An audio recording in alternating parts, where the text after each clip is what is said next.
On ne peut pas non plus là, par contre, provoquer le chemin. C'est-à-dire, tiens, je lis un article qui dit que pour avancer dans le lien de flamme jumelle, je dois avancer sur ma blessure d'injustice.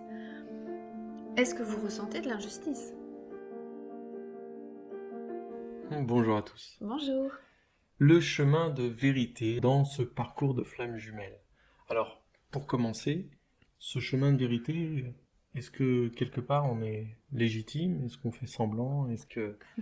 Comment faire la distinction entre la vérité et puis l'illusion? Alors déjà, en soi, le parcours de flamme jumelle, c'est un chemin de vérité.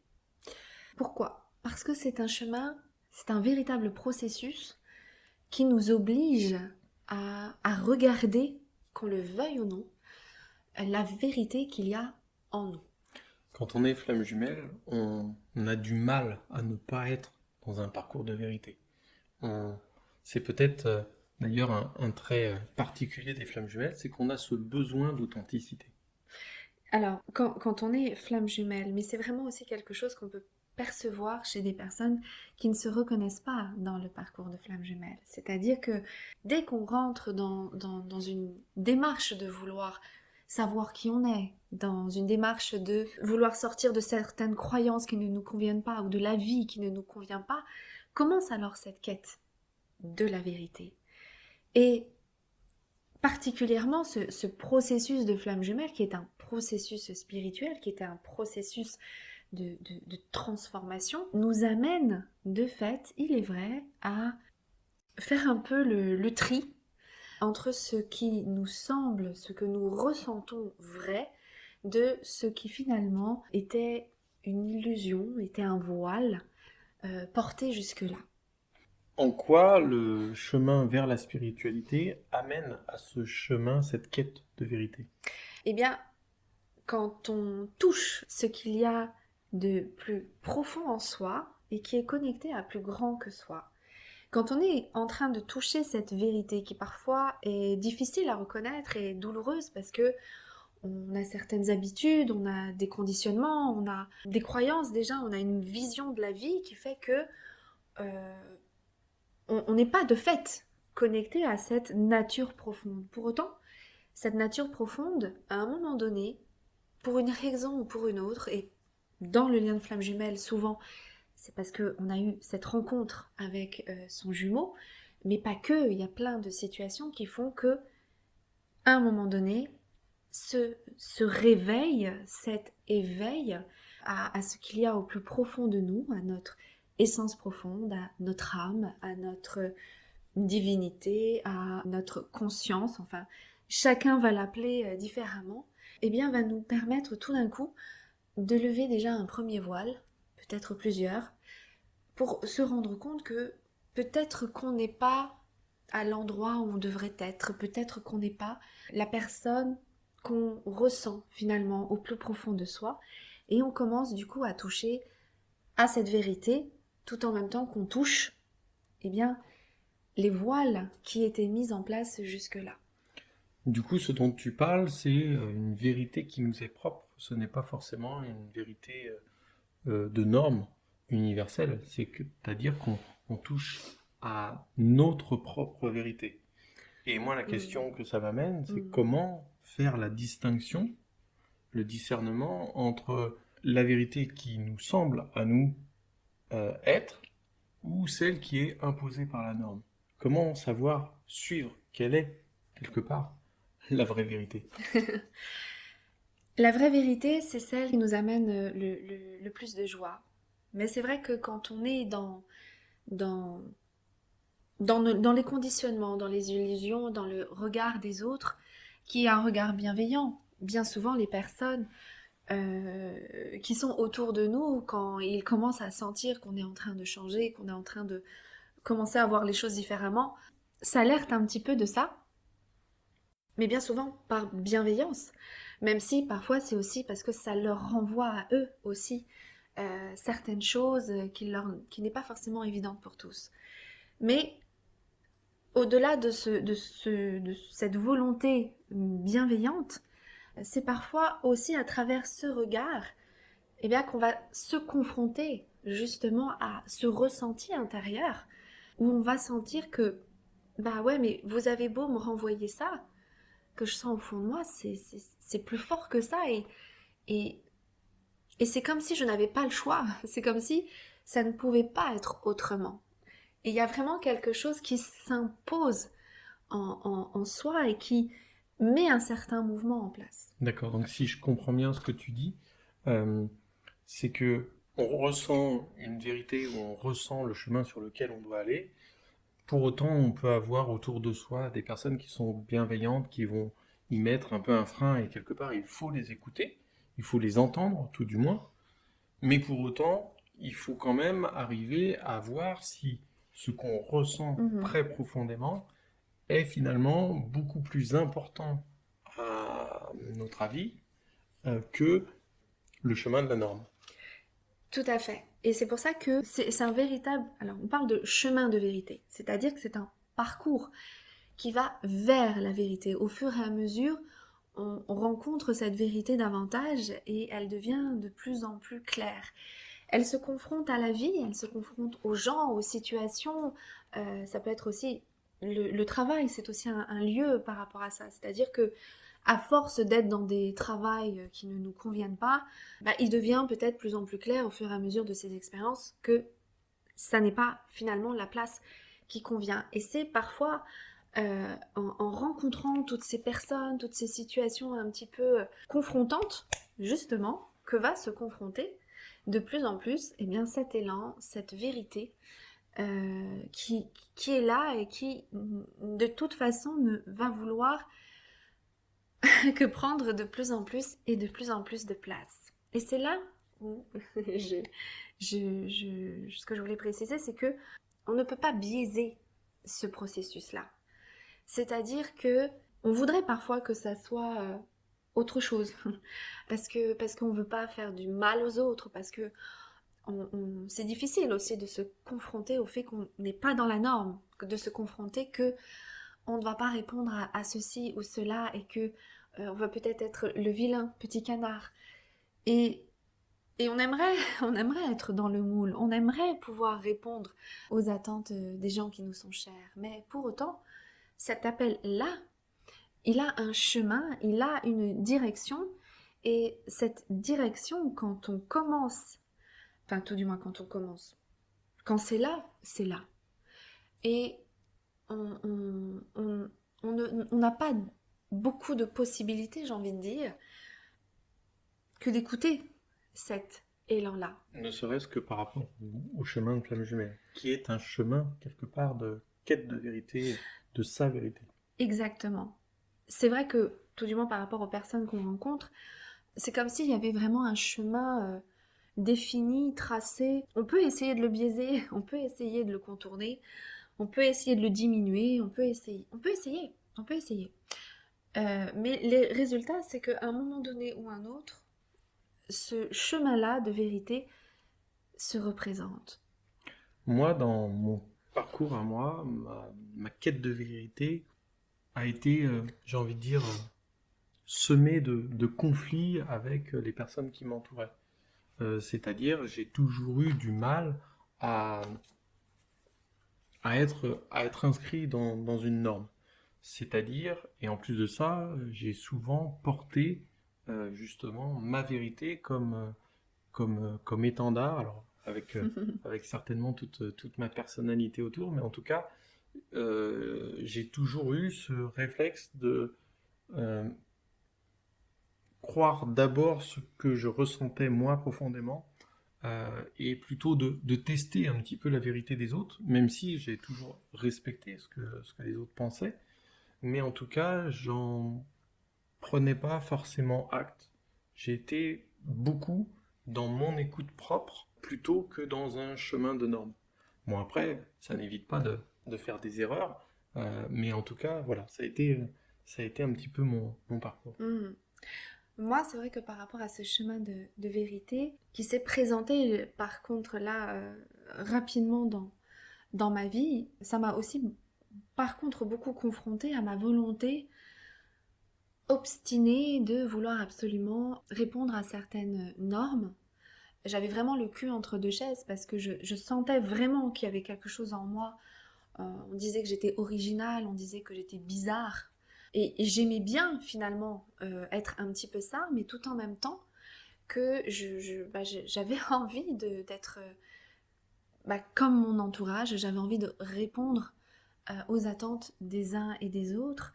Et ça m'a demandé un énorme travail, une énorme volonté que de trouver cette justesse intérieure et de reconnaître surtout, et bien finalement, l'être que je suis. Et c'est une démarche qu'on continue aujourd'hui, encore plus, j'ai envie de dire, depuis qu'on est ensemble, où on ne s'accorde aucune illusion.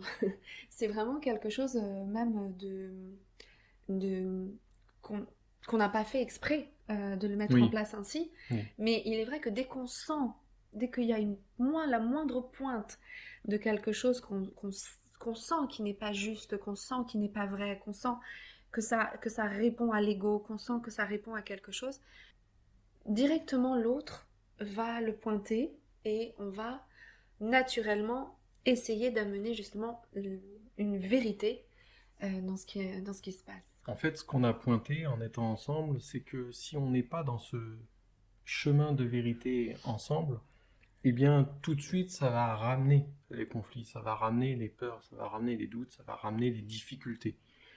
Et donc, finalement, la facilité, c'est d'être dans ce parcours de vérité. C'est d'être Mm.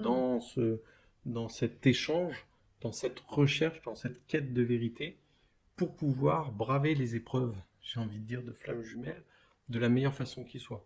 Et d'ailleurs, on a bien conscience, en tant que couple, que si on n'est pas dans une démarche l'un envers l'autre d'une vérité vraiment pure, que tout de suite, ça va mettre du sable dans l'engrenage. Absolument. Et ce que je voulais aussi rajouter, c'est par rapport au fait qu'on ne peut pas se mentir. On ne peut pas faire semblant. C'est-à-dire que c'est quelque chose qu'on entend beaucoup. Moi, tout du moins, je l'entends beaucoup chez mes clients. Parce que je suis dans un lien de flamme jumelle, je n'ai pas le droit d'être en colère. Je n'ai pas le droit de ressentir de la tristesse. Je n'ai pas le droit de juger mon autre. Je n'ai pas le droit à ceci, je n'ai pas le droit à cela. Ça, on pourrait voir ça comme aussi quelque chose qui est faux. Si tu ressens de la colère, tu ressens de la colère. Si tu es triste, tu es triste. Si tu considères que ton autre fait n'importe quoi, eh ben, c'est ce que tu ressens. Ce qui est intéressant, c'est plutôt d'aller voir qu'est-ce qui se cache derrière ce message de colère. Exactement, exactement, parce que c'est là où justement se trouve la vérité. Tant que l'on est dans une démarche de je ne dois surtout pas sentir ça, alors on ne s'autorise pas à le sentir et à regarder la vérité qu'il y a finalement en dessous de ça. Donc, quand il y a une émotion, une croyance, quand il y a quelque chose qui se présente, eh bien, c'est la meilleure façon possible, eh bien, justement, de transformer cela et de voir au fond de soi quelle est cette vérité. Mais on ne peut pas mentir. On ne peut pas mettre de côté. Enfin, si, on y arrive très bien finalement à essayer Mais on de. ne doit pas se le permettre. Mais en vérité, ça n'est pas la vérité. La vérité, c'est que si je suis en colère, je suis en colère. Point. Ma colère, elle est là et elle vient dire quelque chose. Tout comme ce que je peux penser pour mon autre. La finalité de cela, ça n'est pas de rentrer dans une illusion que je suis dans l'amour inconditionnel parce que je n'ai aucune mauvaise pensée pour mon autre. Non, c'est je n'ai véritablement aucune pensée mauvaise pour mon autre parce que c'est véritablement ce que je ressens, parce que c'est la vérité de ce qui est. Et ça aussi, c'est une grande illusion qu'on peut parfois rencontrer dans les flammes jumelles. On ne peut pas faire semblant. Alors par contre, être sur ce chemin de vérité, des fois on peut se sentir seul, puisque les autres nous montrent, comme on le disait au départ, nous montrent que la vérité c'est plutôt la norme, c'est pas forcément ce que l'on ressent, etc. Et du coup, comment on peut faire pour rétablir cet équilibre, ou plutôt pour se sentir bien avec ce qu'on ressent? Alors déjà, quand on est dans cette quête, et là on est plus dans dans un moment de vraiment le vouloir, de le choisir, de vouloir être dans cette quête de vérité qui, qui prend un certain temps, déjà, dans les illusions, les illusions possibles de l'instantanéité des choses, que les choses se font comme ça aujourd'hui. Non, les processus intérieurs demandent du temps. Et elles demandent aussi parfois de rencontrer la solitude. On peut observer que les moments les plus importants de la vie sont généralement des moments qu'on va rencontrer dans la solitude. Dans la solitude, il y a de la force. Dans la solitude, il y a une véritable rencontre justement avec soi-même au plus près de sa vérité. Et c'est vrai que le parcours de Flamme Jumelle, c'est bien souvent un parcours solitaire où on rencontre vraiment toutes les parties des plus lumineuses aux plus obscures que on peut avoir à l'intérieur de soi. Donc, ce chemin-là, et c'est aussi quelque chose que j'entends beaucoup, c'est un chemin où il est important de comprendre et d'accepter qu'il se peut qu'il y ait des moments solitaires, mais qui sont tout aussi constructeurs. Alors, ce chemin de solitude, moi, ça me fait penser aussi aux blessures, quelque part. Mhm. C'est-à-dire que le moment où on rencontre les blessures, c'est souvent les moments de solitude. C'est aussi souvent le moment où se créent les blessures, où on se sent seul. Donc, voilà ce que ça m'évoque. Qu'est-ce que tu peux en dire donc de cette solitude par rapport aux blessures? Ce que ça m'évoque, c'est... je me souviens plus de cette phrase de Jung qui disait que le chemin obscur, c'est le chemin le moins fréquenté parce que c'est celui qui est pas forcément le plus agréable. Et oui, c'est vrai que ce chemin de vérité, vu que l'objectif de ça, on va dire, c'est véritablement de découvrir qui on est, au-delà des blessures, au-delà des peurs, au-delà des conditionnements, au-delà de tout ce qui finalement bloque et empêche cette vérité, cet être profond qu'il y a là, présentement, et qui souhaite s'exprimer.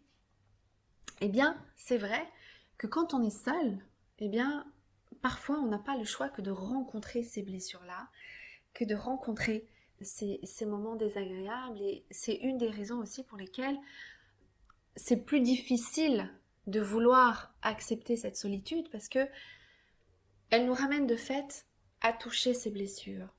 Mais pour autant, bah, c'est reculer pour mieux sauter, parce que même si on essaie de là aussi de biaiser le processus, de vouloir éviter, alors oui, on peut éviter un temps, mais peut-être qu'on va augmenter les choses, peut-être qu'on va augmenter les résistances, et du coup, elles peuvent être aussi beaucoup plus résistantes et donc beaucoup plus douloureuses au moment de passer cette résistance. Donc, de fait, blessure et solitude parfois vont de pair. Mhm. Mais de toute façon, si c'est ce qui est à rencontrer, et là aussi, il y a peut-être quelque chose à dire, parce que avec les blessures, ou avec ce qui est à rencontrer dans le chemin, on ne peut pas non plus là, par contre, provoquer le chemin. C'est-à-dire, tiens, je lis un article qui dit que pour avancer dans le lien de flamme jumelle, je dois avancer sur ma blessure d'injustice. Est-ce que vous ressentez de l'injustice? Est-ce que vous êtes là à un moment où il y a quelque chose en lien avec ce sujet? Alors parfois, ça peut amener une prise de conscience réelle, vraie. C'est-à-dire, tiens, ah ouais, tiens, c'est vrai, cette question-là me parle, et ouais, il y a quelque chose là, ça me touche vraiment. Et là, c'est ok, là, il y a vraiment quelque chose de vrai qui se passe. Mais si on reste dans le mental de se dire, tiens, moi, pour avancer sur mon chemin, je vais travailler sur ma blessure d'injustice et je vais aller regarder et gratter ce qu'il y a dedans, alors je vous laisse juger. Est-ce que vous sentez qu'il y a là de la vérité ou pas? Et ça fait aussi partie des illusions possibles dans ce chemin de vérité. Ce chemin de vérité qui est important pour les flammes jumelles. Oui, Parce que pour pouvoir être dans une réunion réussie, j'ai envie de dire, c'est-à-dire aboutie, c'est forcément en passer par cette quête de vérité de l'un et de l'autre et d'harmoniser un petit peu nos ressentis, nos vécus, mais surtout aller vraiment sur ce chemin-là. Et même dans cette rencontre-là de duo, de cette dyade, et on rencontre des tas de couples qui sont dans des chemins différents. Il y a des couples qui sont vraiment dans l'illusion à illusion. Et puis il y en a il y en a un qui est un peu plus dans sa vérité, dans éveillé, comme on peut dire aussi, et l'autre moins. Voilà, il y a aussi des personnes qui ne sont pas au même endroit. Et c'est aussi cette difficulté-là qui fait que quand on voit l'autre là où il en est, quelle que soit la place, hein, c'est-à-dire que même celui qui a l'impression que l'autre connaît plus de choses, que l'autre sait plus de choses, ça peut l'amener à se sentir pas à la hauteur, ça lui concerne pas, ces sujets-là, etc. Donc ça peut amener plein de complexité dans le couple. Mais ce que je veux surtout dire, c'est que il y a ce chemin de vérité en duo, mais ça n'enlève rien au chemin de vérité individuel. Quelle que soit la finalité par rapport à l'amour dans le lien, le lien de couple, ça n'enlève rien à ce que ce chemin de vérité, s'il se présente à vous, soit emprunté pour avancer le plus possible. Parce que ce sera déjà ça d'acquis, j'ai envie de dire. Ce sera déjà ça de fait et que vous pouvez déjà apprécier dans votre vie, mais avec tout ce que ça peut apporter derrière. N'hésitez pas à nous mettre en commentaire où vous en êtes de ce parcours de vérité, ce chemin de vérité, où vous en êtes vis-à-vis de votre flamme jumelle aussi. Si vous êtes en vérité, en démarche de vérité envers votre flamme jumelle, si elle est en démarche de vérité envers vous. Et puis vous pouvez nous retrouver aussi sur le groupe Facebook, alors dans le menu déroulant juste en dessous. Et également les différents services proposés avec tous les détails et les informations pratiques par rapport aux différents services que je propose. Voilà, écoutez, on vous dit à très bientôt et puis portez-vous bien. Prenez soin de vous. Au revoir.